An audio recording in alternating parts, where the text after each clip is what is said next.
یا ایھا الذین آمنوا اتقوا اللہ وکونوا مع الصادقین صدق اللہ مولانا العلی العظیم وصدق رسولہ النبی الامین الکریم ونحن علی ذلک لمن الشاہدین والشاکرین والحمد للہ رب العالمین۔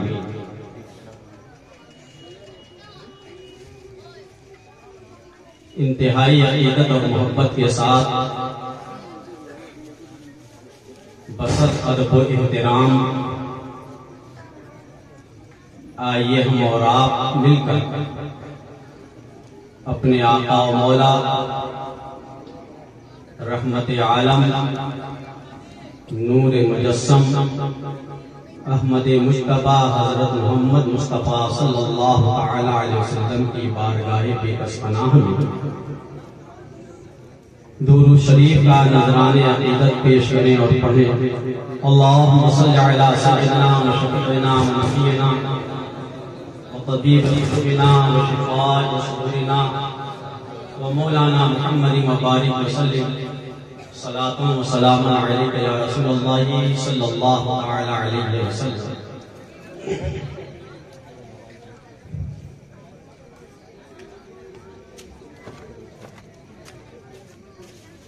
غوث آدم دامن بے سر و سامہ مدد قبلہ دی مدد کعبہ ایمان مدد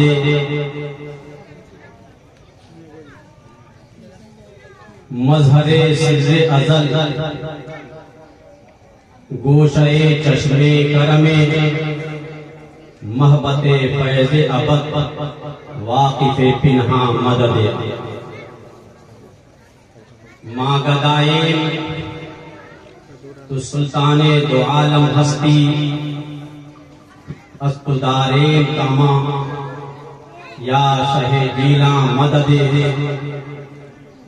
انتظار کرم تس من عینی را اے خدا جوئے خدا بینو خدا داں مدد۔ اللہم صلی علی سیدنا و شفیعنا و نبینا و طبیب قلوبنا و شفاء صدورنا و مولانا محمد مبارک وسلم صلاۃ و سلام علیک یا رسول اللہ صلی اللہ علیہ وسلم۔ دم نظر آؤ کہ دم آئے دم میں، اس شعر میں آقائے نعمت حضور مفتی اعظم رحمۃ اللہ تعالی علیہ نے 4 مرتبہ دم کا استعمال فرمایا ہے اور ہر جگہ ایک نئے معنی میں مستعمل۔ دم نظر آؤ کہ دم آئے دم میں، کرو ہم پہ یاسین دم غوث آدم، کرو ہم پہ یاسین دم غوث آدم۔ آمین کہہ دیجئے۔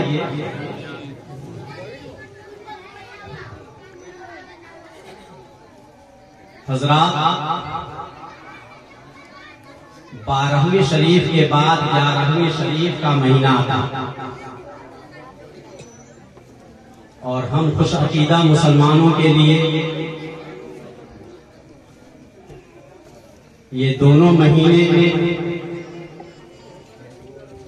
اللہ پاک کے 2 محبوبین کی بارگاہ میں خراج عقیدت پیش کرنے کے لیے مخصوص ہیں۔ 12ویں شریف کے بعد ہی 11ویں شریف اور اس کا چاند دکھا نہیں کہ پھر جگہ جگہ قریہ قریہ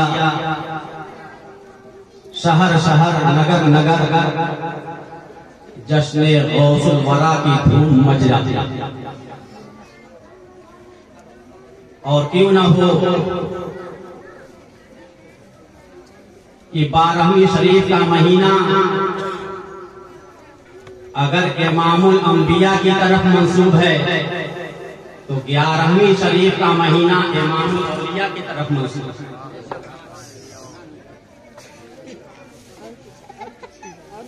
غوث اعظم درمیان اولیاء،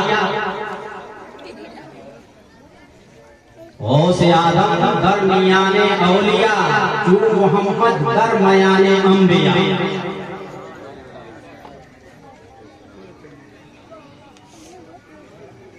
سرکار غوث پاک اولیاء کے درمیان وہی حیثیت رکھتے ہیں جو ہم سب کے آقا و مولا رحمت عالم صلی اللہ علیہ وسلم انبیاء کے درمیان حیثیت ہے۔ اگر ہم سب کے آقا و مولا کی آمد کی خوشخبری انبیاء کرام سنا رہے تھے آپ کی دنیا میں تشریف لانے سے پہلے، تو سرکار غوث اعظم کی آمد سے پہلے اولیاء کرام یہ خوشخبری سنا رہے تھے کہ ایک اللہ کا ایسا بندہ آنے والا ہے جو غوثیت کبریٰ کے مقام پر فائز ہوگا۔ اگر انبیاء کرام کے زمانے میں ان کے امتی نبی آخر الزمان کا انتظار فرما رہے تھے، تو پھر چوتھی صدی ہجری میں، تیسری صدی ہجری میں غوثیت کبریٰ کے مقام پر فائز امام الاولیاء سرکار غوث پاک رضی اللہ تعالیٰ عنہ کا انتظار اولیاء کرام بھی فرما رہے ہیں۔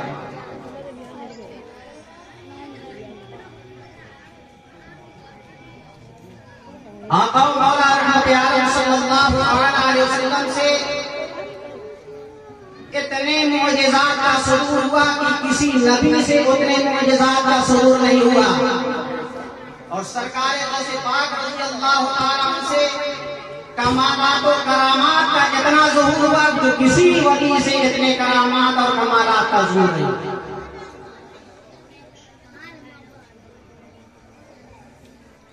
انبیاء کرام میں اگر نبی کریم صلی اللہ علیہ وسلم کی کوئی مثال نہیں ہے تو اولیاء کرام میں سرکار غوث پاک کی بھی کوئی مثال نہیں ہے۔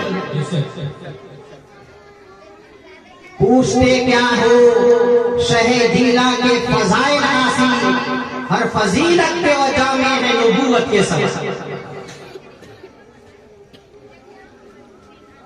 نبی کریم رؤوف الرحیم صلی اللہ علیہ وسلم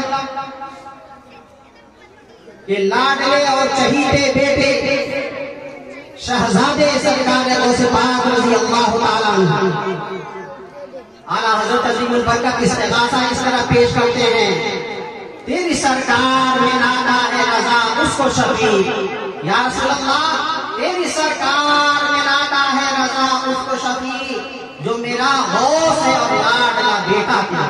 سبحان اللہ سبحان اللہ۔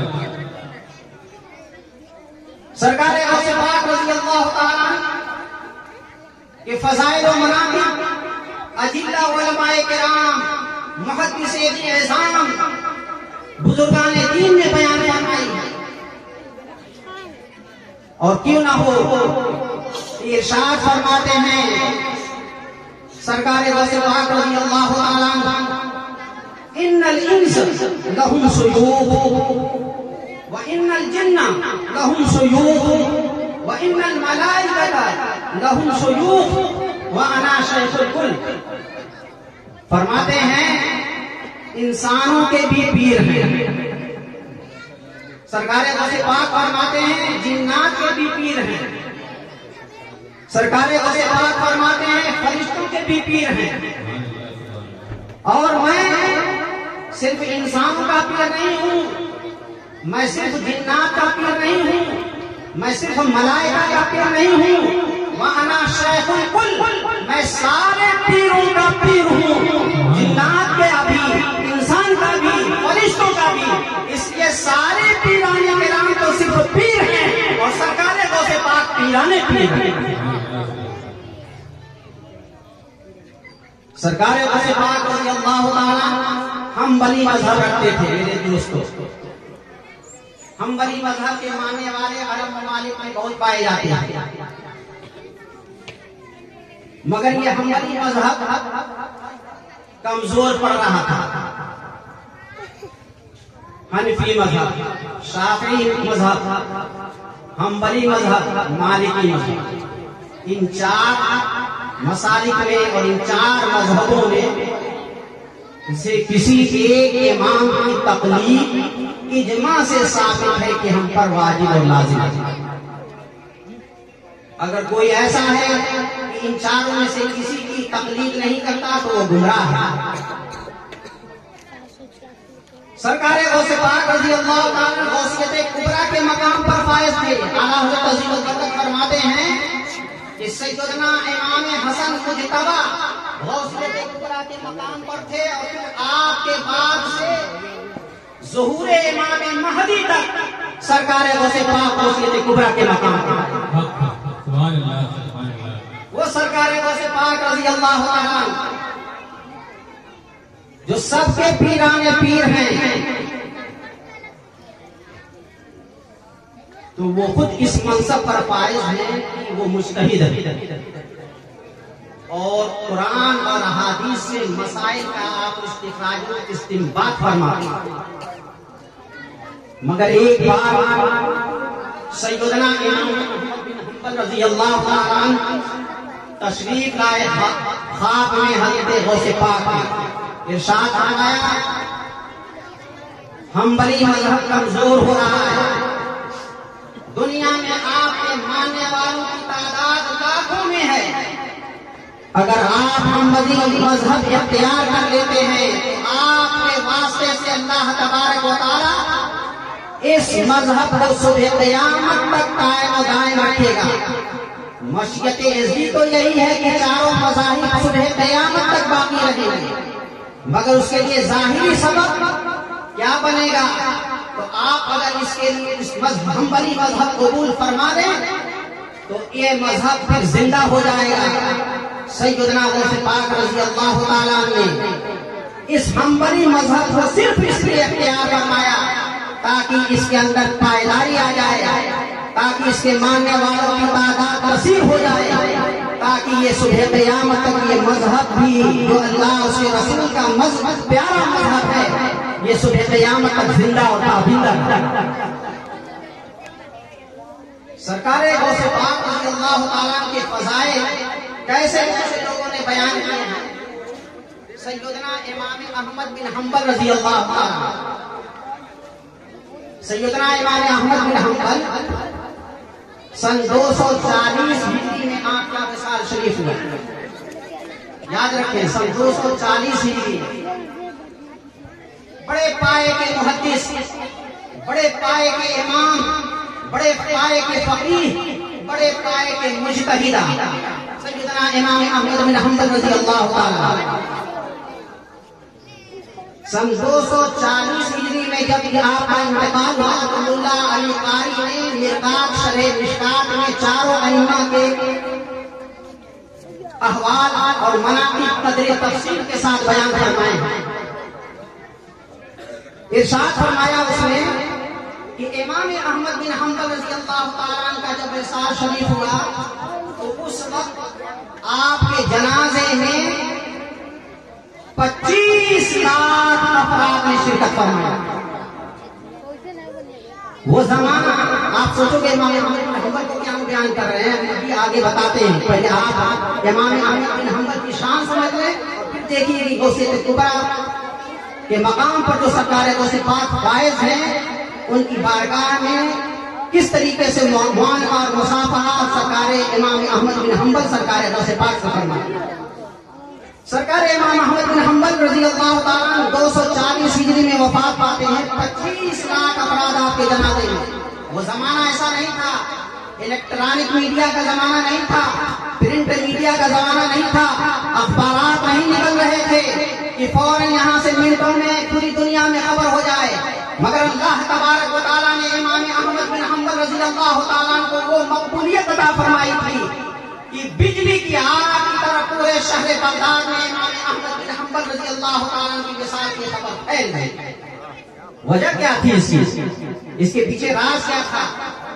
ہر زمانے میں باطل فرقوں کا وجود ہوتا رہا ہے، ستیزہ قرار رہا ہے ازل سے تا امروز، چراغ مصطفی سے شرار بولہبی۔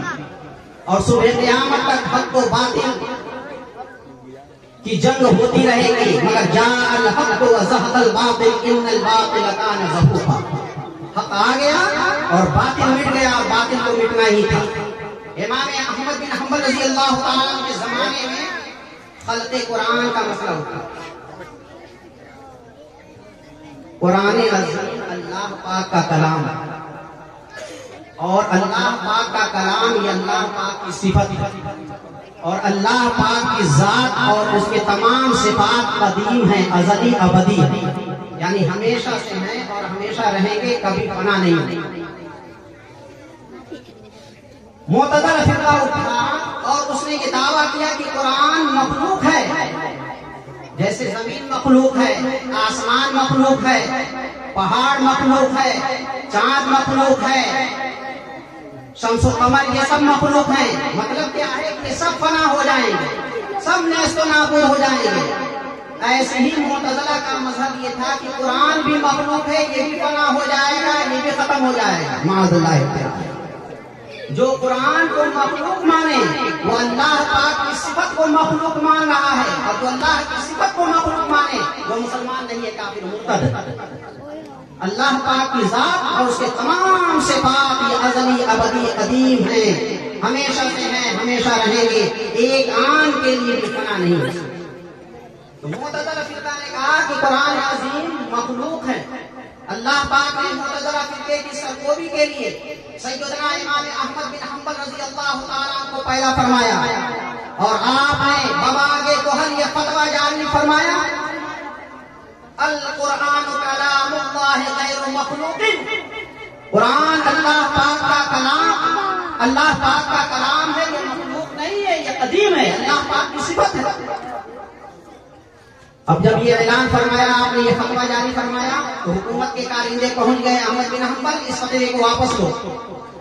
امام احمد بن حنبل فرماتے ہیں کہ میں اپنے فتوے کو واپس نہیں لے سکتا۔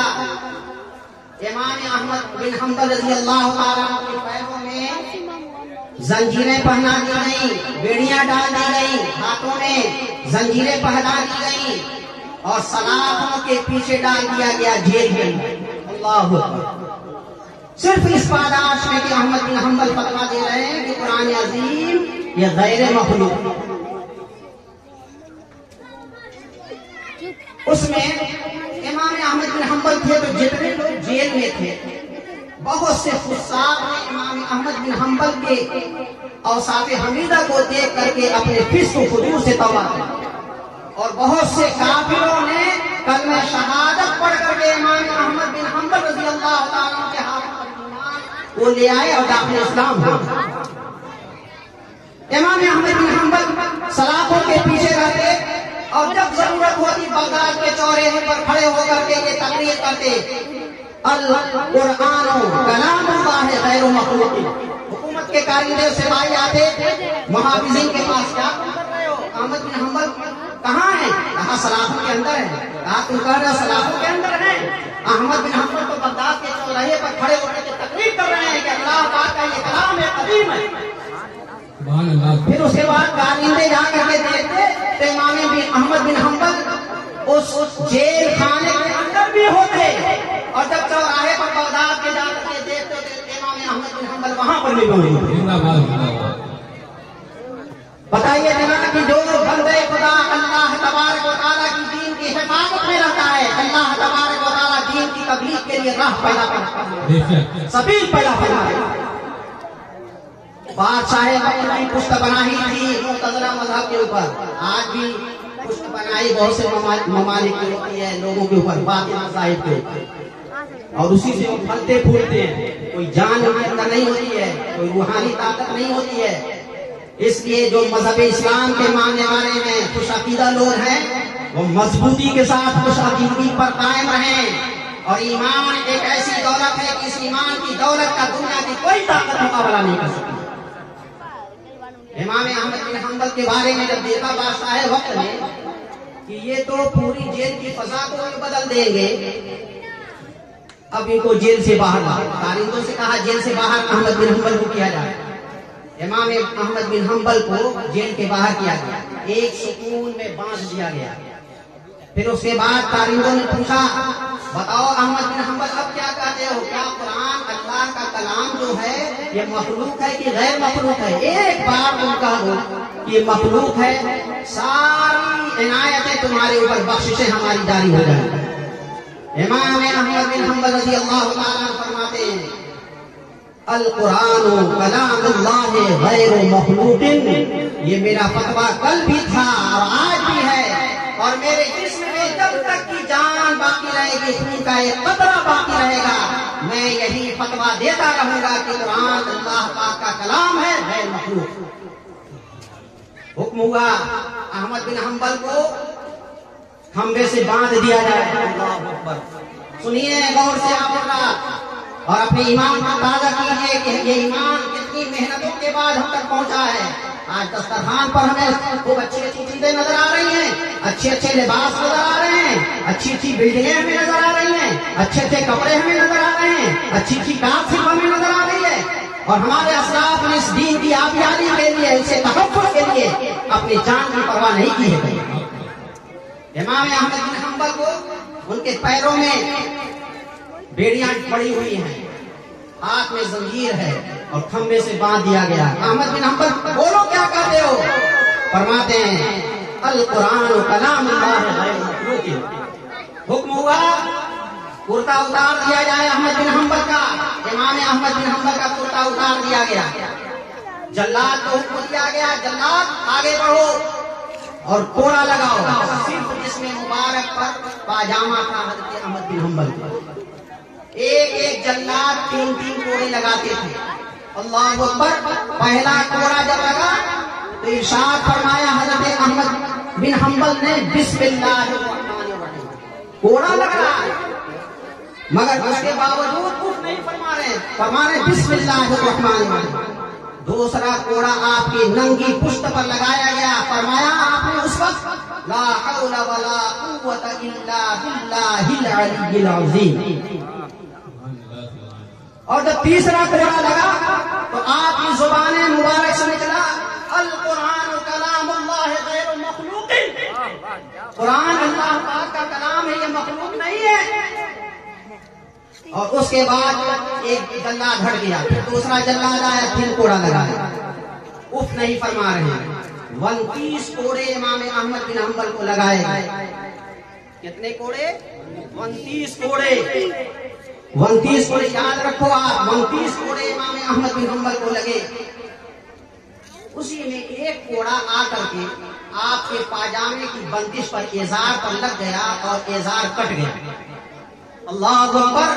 اب امام احمد بن حنبل جو بالکل صبر و شکر کے پیکر بنے ہوئے تھے، آسمان کی طرف آنکھ اٹھا کر کے عرض کرتے ہیں اے پالنہار حقیقی، میں نے تیرے دین کی حفاظت کی ہے، میں نے تیرے بندوں کے دین کی حفاظت کی ہے، میں نے تیرے بندوں کو کل قیامت کے دن کی رسوائی سے بچایا ہے تاکہ یہ لوگ گمراہ نہ ہوں۔ اے پالنہار حقیقی، میرا مذہب حق ہے، تو اب تو اپنے بندوں کے سامنے مجھے رسوائی سے محفوظ رکھ۔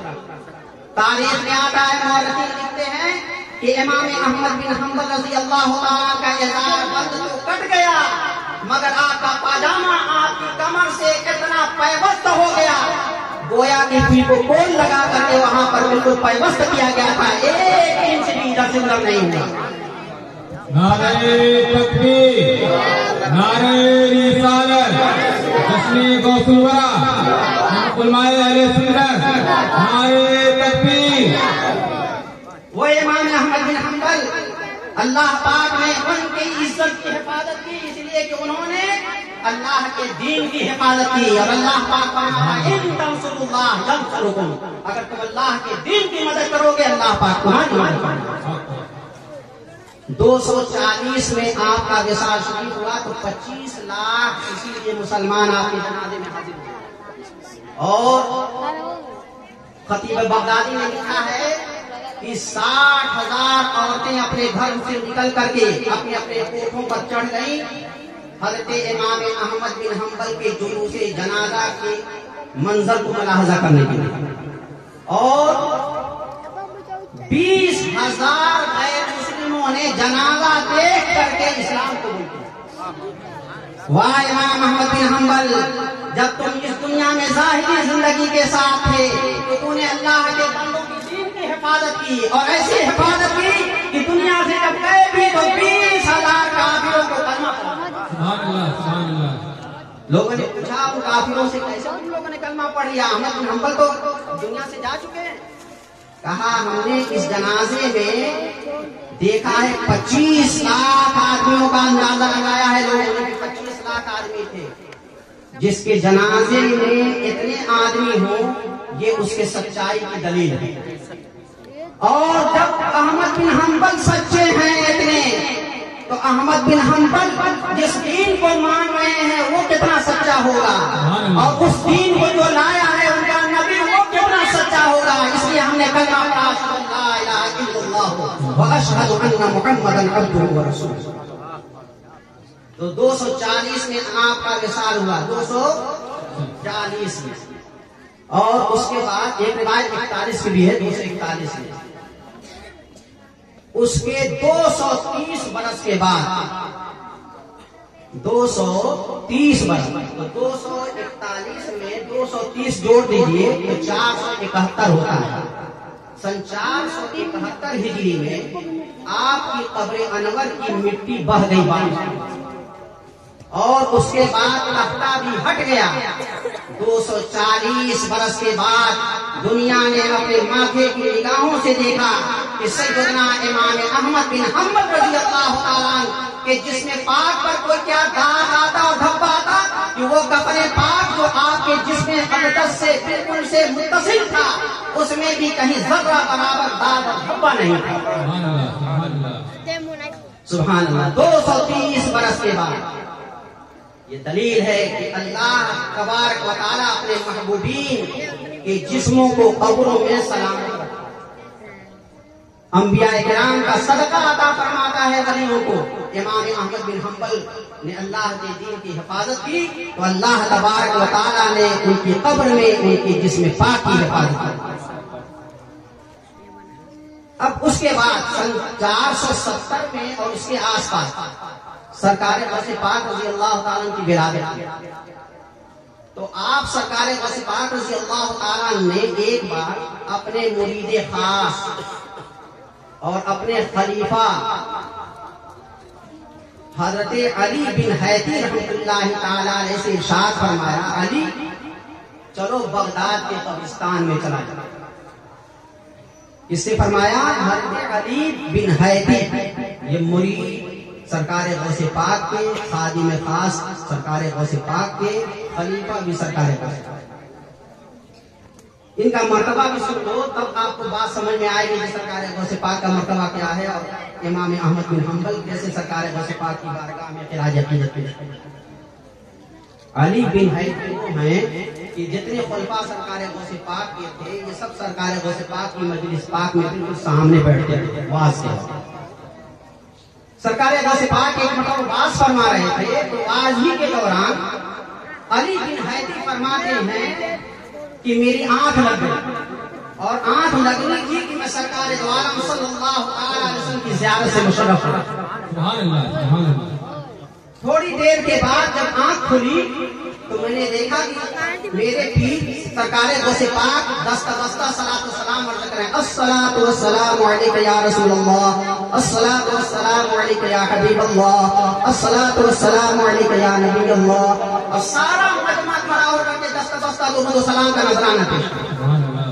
میں نے عرض کی حضور مجھے تھوڑی سی نیند آ گئی تھی اس لیے میں آپ کے ساتھ کھڑا نہ ہو سکا، اور بات یہ تھی کہ نیند میں مجھے سرور کائنات صلی اللہ علیہ وسلم کی زیارت ہوئی، اور اس زیارت میں میں اتنا محو ہو گیا کہ پھر مجھے کچھ بھی خیال نہ رہا۔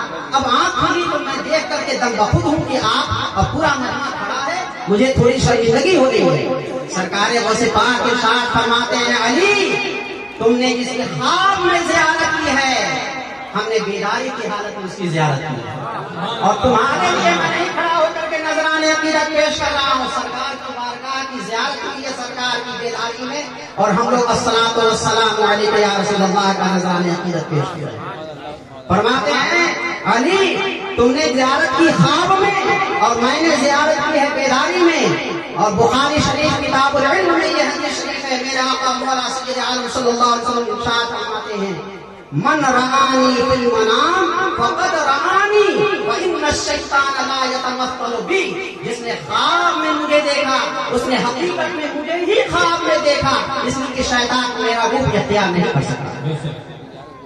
تو کیا سمجھا آپ نے کہ اس سے اب دو باتیں معلوم ہیں کہ خواب میں جو لوگ سرکار کی زیارت کرتے ہیں حقیقت میں وہ سرکار ہی کی زیارت کرتے ہیں، اور سرکار غوث پاک رضی اللہ تعالیٰ بیدار تھے اور اسی مجلس میں سرکار تشریف لائے تھے، تو بیداری میں سرکار غوث پاک سرکار کی زیارت فرمائے۔ یہ خوش نصیبی، یہ خوش نصیبی ہے۔ سرکار امام سرکار غوث پاک کی خلیفہ اور مرید حضرت علی بن حیدری اس پایا کے ولی ہیں۔ اب اسے بھی بات اس کا مرتبہ سمجھ میں آ گیا ہوگا، مگر سنیے، خطیب بغدادی کہتے ہیں کہ بغداد کے 4 اولیاء کرام وہ ہیں جن کے دعاؤں سے مردہ زندہ ہوا کرتے ہیں، اور انہی میں علی بن حیدری بھی۔ اور حیات الحیوان دمیری میں لکھا ہے مصنف نے کہ حضرت علی بن حیدری وہ اس شان کے بزرگ ہیں کہ کوئی کسی مصیبت میں اگر گرفتار ہو اور بصد عقیدت و محبت حضرت علی کا نام لے لے تو اللہ تبارک و تعالیٰ ان کی برکت سے مصیبتوں کو دور فرما دے۔ وہ علی بن حیدری ہیں جو سرکار غوث پاک کے مرید بھی ہیں، خلیفہ بھی ہیں، خادم خاص بھی ہیں۔ انہی سے سرکار بغداد فرماتے ہیں کہ علی چلو بغداد کے قبرستان میں، تو حضرت علی فرماتے ہیں میں سرکار غوث پاک کے پیچھے پیچھے چلنے لگے، فلاں قبر پر حاضر ہوئے، فلاں قبر پر حاضر ہوئے، فلاں قبر پر، مگر جب سیدنا امام احمد بن حنبل رضی اللہ تعالیٰ عنہ کی قبر پر جب آپ تشریف فرما ہوئے سرکار غوث پاک، تو بہت دیر تک وہاں پر مراقبہ فرمایا سرکار غوث پاک۔ حضرت علی بن حیدری فرماتے ہیں کہ لمبے مراقبہ کے بعد حضرت احمد بن حنبل فخرج الامام احمد بن حنبل من قبره فضم الشیخ عبد القادر الى صدره وقلبسه جبتن۔ حضرت سیدنا شیخ عبد القادر جیلانی رضی اللہ تعالیٰ عنہ کے خاتم خاص ساتھ میں تھے، ارشاد فرماتے ہیں کہ حضرت امام احمد بن حنبل رضی اللہ تعالیٰ قبر انور سے زندہ صحیح سالم نکلے اور حضرت غوث پاک کو اپنے کلیجے سے لگا لیا اور ایک جبہ عنایت فرمایا، اور اس جبے کو سرکار غوث پاک نے زیبتن فرمایا اور ارشاد فرمایا حضرت امام احمد بن حنبل نے یا الشیخ عبد القادر انی افتقر الیک من علوم الفقہ والدینیہ والدنیویہ، اے غوث پاک ہم آپ کے محتاج ہیں، علم فقہ میں بھی، دنیاوی علوم میں بھی، دینی علوم میں بھی، احکام شریعہ میں بھی، اے غوث پاک ہم آپ کے محتاج ہیں۔ وہ امام احمد بن حنبل بھی سرکار غوث پاک کے محتاج ہیں احکام شریعہ میں، جن کے اتنے فضائل ہم نے آپ کے سامنے میں، وہ سرکار غوث پاک کی اہمیت ہے، وہ فضیلت ہے۔ درود شریف پڑھیں، اللہم صل علی سیدنا و شفیعنا و نبینا و مولانا محمد مبارک وسلم، صلاۃ و سلام علیک یا رسول اللہ صلی اللہ تعالی علیہ وسلم۔ بڑا اونچا مقام، علم کے اعتبار سے بھی کوئی آپ کی مثال نہیں، اور بس آسان چیزیں کا بیان کر دیں گے آپ کو بات بھی سمجھ میں آ جائے۔ آپ کے زمانے میں بڑے بڑے اکابر علماء موجود تھے، شیوخ بھی موجود تھے، بڑے بڑے اکابر سرکار غوث پاک کے زمانے میں۔ اس زمانے میں ایک مسئلہ آیا، مسئلہ یہ تھا کہ ایک شخص نے اپنی بیوی کو یہ کہہ کر کے طلاق دی ہے کہ میں اللہ کی ایک ایسی عبادت کروں گا کہ اس جیسی عبادت میں اس وقت پوری دنیا میں کوئی شریک نہیں ہوگا، اگر میں ایسی عبادت نہ کروں تو میری بیوی پر 3 طلاق۔ یہ مسئلہ آیا علماء عراق، علماء ایران وغیرہ کے پاس، علماء بغداد کے پاس، سب نے اس پر غور کیا. غور کرنے کے بعد سب اس نتیجے پر پہنچے اس میں تو کوئی راستہ ہی نہیں ہے. ارے یہ کون سی عبادت کرے گا؟ نماز پڑھے گا، گارنٹی ہے پوری دنیا میں کوئی نماز نہیں پڑھے گا. ارے مسجد میں کوئی روک سکتا ہے کہ کوئی اس وقت نہ پڑھے، اسی محلے کی دوسری مسجد میں کوئی عبادت کرنے کا. آبادی بہت بڑی ہوتی ہے، ایک شہر میں بیک وقت کتنے لوگ نماز پڑھتے ہیں. روزہ رکھے گا، یہ بھی اللہ پاک کی عبادت ہے. کیا پوری دنیا میں کوئی روزہ نہیں رکھے گا؟ اس کی کوئی گارنٹی ہے؟ کون سی عبادت کرے گا؟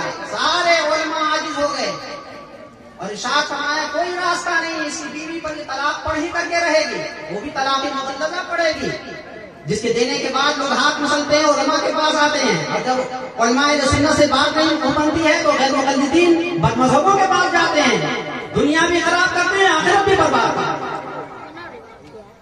سرکار غوث پاک رضی اللہ تعالیٰ عنہ کی بارگاہ میں بھی وہ استفتاء ہے. ارشاد فرمایا بالکل اس کا حل ہے. سبحان اللہ. بتاؤ بڑے بڑے علماء موجود ہیں، عجم کے، عرب کے، ایران کے، خراسان کے، ہر جگہ کے، بغداد کے، مگر یہ مسئلہ کسی سے حل نہ ہوا. جب سرکار غوث پاک کی بارگاہ میں پیش ہوا، آپ نے ارشاد فرمایا ہاں اس کے لیے ایک راستہ ہے. یہ یہاں سے جائے مکہ شریف، اور مکہ شریف میں حرم کو خالی کرایا ہے، اور حرم کو خالی کرا کر کے یہ 7 چکر ایک طواف کرے پورا خانہ کعبہ کا. طواف ایک ایسی عبادت ہے جو مطاف کے اندر صرف ہوگی اور کہیں نہیں ہوگی. تو یہ اس وقت ایک ایسی عبادت اللہ پاک کی کرے گا کہ اس جیسی عبادت میں پوری دنیا میں کوئی اس کا شریک نہیں ہوگا. جب یہ جواب دیا سرکار غوث پاک نے تو لوگوں کے سامنے سے پردہ ہٹ گیا اور لوگوں نے کہا کہ واقعی شیخ عبد القادر جیلانی بہت بڑے عالم اور فقیہ. ان کے علم کا حال یہ تھا کہ علامہ ابن جوزی ابو العباس کے ساتھ گئے آپ کی مجلس میں، بات کرتے تھے، آپ کتاب کرتے تھے. تو ایک آیت قرآن شریف کی پڑھی تو علامہ ابن جوزی معمولی عالم نہیں تھے، معمولی عالم نہیں تھے، کٹوجیا کوئی مولوی نہیں تھے، اور زبردست عالم. تو ابو العباس بھی موجود ہیں، ساتھ میں آئے تھے. تو سرکار غوث پاک نے اس آیت کی ایک تفسیر بیان کی. تو ابو العباس کا کے اشارے سے کہتے ہیں ابن جوزی سے، جانتے ہو؟ آپ نے ارشاد فرمایا یعنی میں اس تفسیر کو جانتا. دوسری تفسیر سرکار غوث پاک نے بیان فرمائی، اس کے بارے میں اشارے سے نعم. تیسری تفسیر بیان فرمائی، نعم. چوتھی تفسیر بیان فرمائی، نعم. 11 تفاسیر تک ایک آیت کی 11 تفسیر بیان کر چکے، اور ہر ایک میں علامہ ابن جوزی کہتے ہیں نعم نعم، یعنی میں جانتا ہوں. ابو العباس کو جواب دیتے ہیں میں اس تفسیر کو جانتا ہوں. اور جب 11 کے بعد 12ویں تفسیر کی، 13ویں تفسیر کی، اب اس کے بعد ابن جوزی کہتے ہیں لا علم لا علم لا علم. ایک آیت کی سرکار بغداد سرکار غوث پاک رضی اللہ تعالیٰ نے 40 تفاسیر بیان کی. علامہ ابن جوزی اس کے بعد پھر فرماتے ہیں سرکار غوث پاک رجعنا من القول الى الحال، ہم قول سے اب حال کی طرف لوٹے ہیں. اب جب وہ منظر آیا تو علامہ ابن جوزی جیسا عالم اپنے جبے کو پھاڑ کر کے جنگل کا راستہ اختیار کیا. جب کی کیفیت تاری ہو گئی، جب کچھ سب ہوا معاملہ تو ابن جوزی سے لوگوں نے پوچھا یہ کیا معاملہ تھا؟ کہا 11 تفاسیر تو مدرسے میں پڑھائی جاتی ہے اور تفسیر کی کتب میں یہ سب تفاسیر کی آیت کی ملتی ہے، مگر غوث پاک رضی اللہ تعالیٰ نے 11 کے علاوہ 29 تفاسیر اور جو بیان کی ہیں وہ تفسیر کی کسی کتاب میں نہیں ہے، اور یہ صرف لوح محفوظ میں ہے. سرکار غوث پاک کی نگاہ لوح محفوظ میں ہے، لوح محفوظ میں دیکھ کر کے اس آیت کی تفسیر لوگوں کے سامنے بیان کرنا ہے. اور لوح محفوظ وہ ہے جس میں ساری کائنات کی ہر چیز کا بیان ہے. لوح محفوظ سب کچھ ہے اس میں. تو لوح محفوظ میں ساری کائنات کا سب کچھ بیان ہے، اور لوح محفوظ سرکار غوث پاک کی نگاہوں کے سامنے ہے. پتہ یہ چلا کہ سرکار غوث پاک رضی اللہ تعالی عنہ کی نگاہوں کے سامنے پوری کائنات ایسے ہے جیسے رائی کا دانہ اگر ہاتھ پر رکھ دیا جائے تو جیسے رائی کا دانہ اپنے ہتھیلی پر کوئی انسان دیکھنے والا دیکھتا ہے، سرکار غوث پاک پوری کائنات کو ملاحظہ فرما رہے ہیں. تو اب اس سے ہمارا یہ مذہب اور مسلک نکھر کر کے سامنے آیا کہ اللہ کے ولیوں کو اللہ تبارک و تعالیٰ وہ قوت و تصرف و اختیار دیتا ہے کہ وہ مردوں کو زندہ بھی کرتے ہیں، وہ خود بھی زندہ ہیں، اور جب چاہتے ہیں بندوں کی ہدایت کے لیے اپنے قبر انور سے باہر بھی تشریف لاتے ہیں، جس پر کرم فرماتے ہیں اس کے ہاں وہ تشریف بھی لے آتے ہیں۔ جیسا کہ امام احمد بن حنبل رضی اللہ تعالیٰ عنہ سرکار غوث پاک سے اپنی قبر انور سے نکل کر کے انہوں نے مصافحہ اور معانقہ کیا، اور صرف مصافحہ اور معانقہ نہیں کیا بلکہ سرکار غوث پاک کو جبہ بھی عنایت فرمایا اور یہ بھی کہا کہ میں آپ کے علم کا محتاج ہوں۔ تو جب یہ اللہ کے ولیوں کی یہ شان ہے، رسول اللہ صلی اللہ علیہ وسلم کی امتی میں جو ولی ہے ان کی یہ شان ہے، تو امام الانبیاء کی کیا شان ہے؟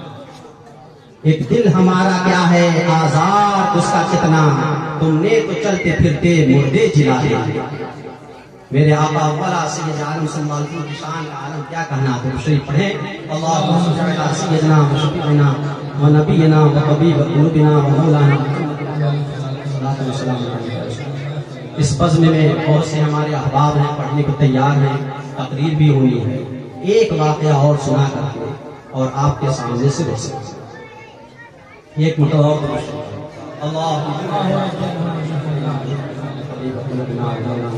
محمد مبارک وسلم صلاۃ والسلام علیہ۔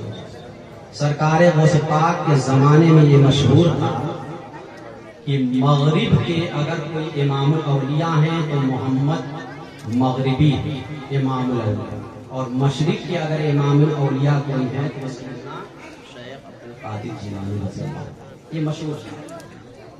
مگر سیدنا امام محمد مغربی کی شان کیا ہے کہ ایک بار اپنی مجلس میں تھے اور واعظ فرما رہے تھے، اور اس کے بعد جذب کی کیفیت طاری ہو گئی آپ کو۔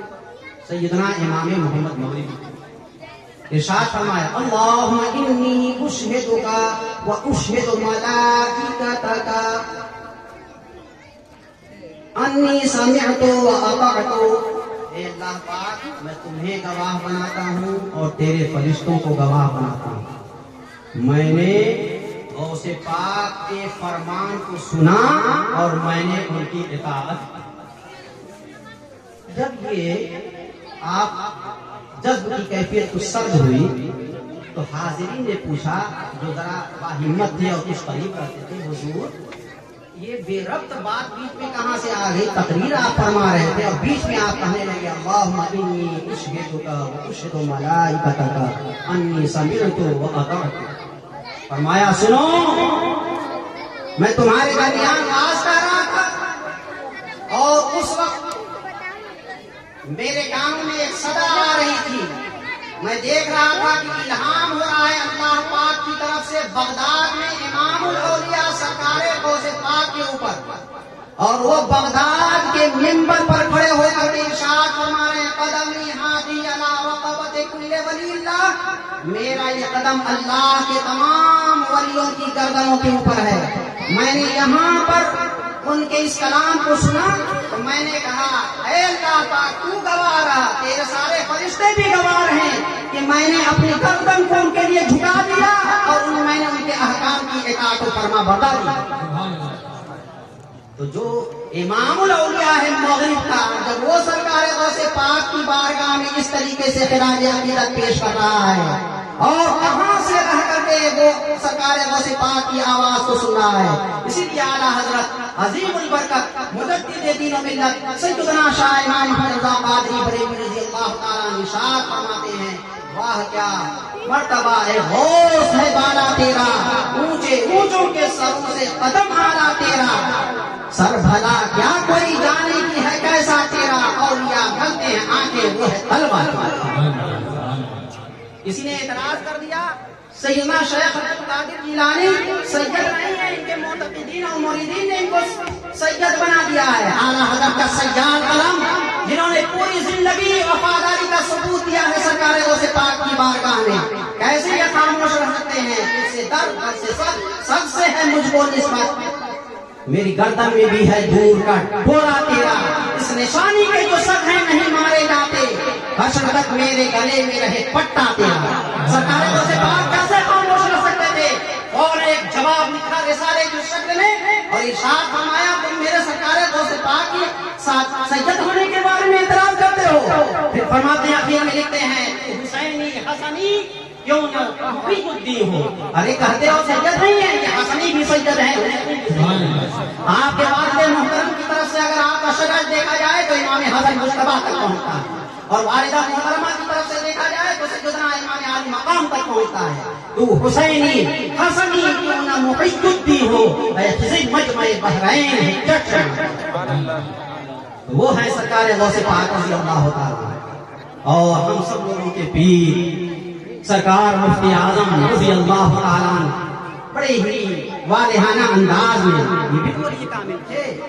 اب بات اس موضوع پہ نہیں ہے اور میں بتاتا آپ یہ کیسے اپنی غلامی کا ثبوت سرکار بغداد کی بارگاہ میں پیش کرتے ہیں. فرماتے ہیں یہ دل یہ جگر ہے، یہ آنکھیں یہ سر ہے. یہ دل یہ جگر ہے، یہ آنکھیں یہ سر ہے. جہاں چاہو رکھو قدم غوث اعظم، جہاں چاہو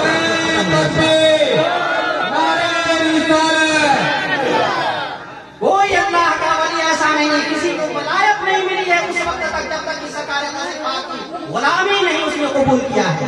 جس طرح انبیاء میں کسی کو نبوت نہیں ملی جب تک کہ سرور کائنات صلی اللہ علیہ وسلم کی نبوت اور رسالت کا اس نے اقرار نہیں کیا، اور جب تک کہ سرور کائنات صلی اللہ علیہ وسلم کو ایمان نہیں لے آیا اس وقت تک. اسی طرح اولیاء میں کسی کو اس وقت تک ولایت نہیں ملی ہے جب تک کہ سرکار غوث پاک کی اس نے غلامی نہیں کی. سارا صدقہ ہے غوث پاک کا. کیوں نہ قاسم ہو کہ تو ابن ابی القاسم ہے، کیوں نہ قاسم ہو کہ تو ابن ابی القاسم ہے، کیوں نہ قادر ہو کہ مختار ہے بابا تیرا. وما علینا الا البلاغ. السلام علیکم.